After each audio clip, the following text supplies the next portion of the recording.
Ayun mga screw, bale ganun yung idea ng Tots Box, pero tingin ko kailangan ko muna magbigay ng mas basic na context kung paano ako nag-derive, kumbaga paano ako napunta sa ganong technique. So sa tingin ko, para mas ma-gets yung context ng Tots Box, ganito yung magiging structure.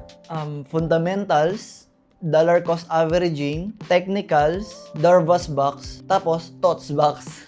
Tingin ko ganun yung best structure para mas maintindihan. So, tungkol sa fundamentals, kailangan may kriteria ka sa pagpili. So, yun yung nagsasabi kung ano yung mga company na gusto mo i-own long term. Okay, given na meron ka nang nabili, dun na papasok yung DCA, yung dollar cost averaging. Hindi porket bumili ka ngayon, tapos na yun. May mga ganong senaryo, pero normally sa DCA, bumibili ka ng paunti-unti. Pwede rin naman yung isang bagsakan lang, tapos okay na. Pero sa DCA, for example, bumili ka ngayong buwan, bibili ka ulit next month. Hanggang sa mag-average siya, bibili ka ulit next month, next month, ganun. Ganun yung DCA. So, try ko na lang din na ipakita sa inyo dito kung paano nag-work yung DCA para mas madaling maintindihan.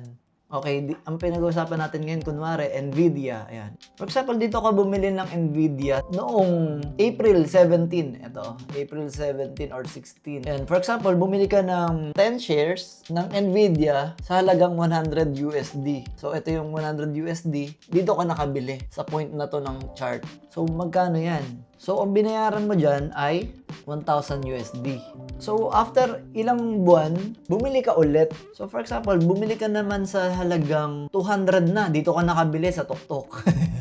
200 na, okay? 10 shares ulit. Sabihin natin 10 shares ulit. 10 shares sa halagang, magkano na yun? Nung time na yun, ito. For example, ito, 200. So, bumili ka ng 10 shares at yung time na yon ay 200 USD na per share. So, ang binayaran mo na yun ng time na yan, since mataas na siya, 2,000 USD na. Ganyan kunwari yung nangyari. Ang nangyari, since dito ka bumili nung una sa mas murang halaga, nung 100 USD pa lang per share, tapos bumili ka ulit dito, nung 200 USD naman yung per share, ang total mo ngayon na ginastos ay 3,000 USD. 1,000 USD dito nung una, tapos nung pangalawa ay 2,000 USD. Paano mo malalaman ngayon yung average? Kung nasaan ka na ba dito? Kung ano ba yung average price? So, ang gagawin mo lang dyan, i-add mo lang yung kung magkano yung nagastos mo. 1,000 USD plus 2,000. So, 3,000 USD yung nagastos mo dito, diba? Divide mo ngayon siya sa dami ng shares na hawak mo ngayon. So, 10 plus 10, 20. Yung 3,000, divide mo sa 20. Ang average price mo ngayon ay nasa 150. Ayan, ito, 150. Ganon yung logic ng dollar cost averaging. So, ngayon, hindi ka dito nakapwesto. Kumbaga, dito ka bumili, diba? Tapos bumili ka ulit dito. Ang presyo mo na ngayon, nandito na. Sa 150 na to. So, for example, nandito yung nag-open yung market. Check natin yung ginain mo.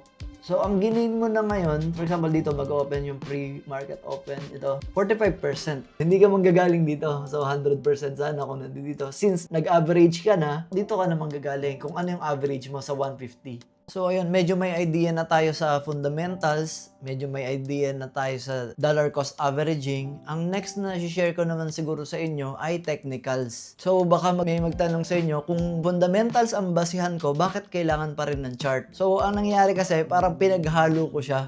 Kumbaga, yung fundamentals, yun yung nagsasabi kung ano yung mga company yung dapat kong i-own. Pero sa technicals, yun yung nagsasabi kung saan ako dapat bumili based dun sa chart.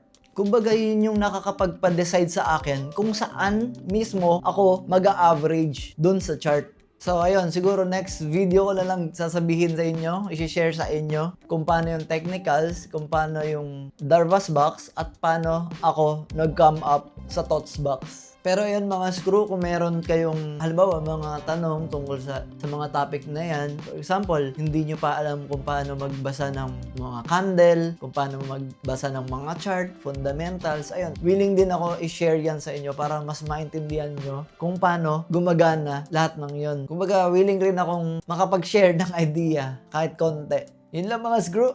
Kita-kits na lang ulit sa next na video. At marami pa tayong gagawing mga feature dito sa system na ginagawa natin.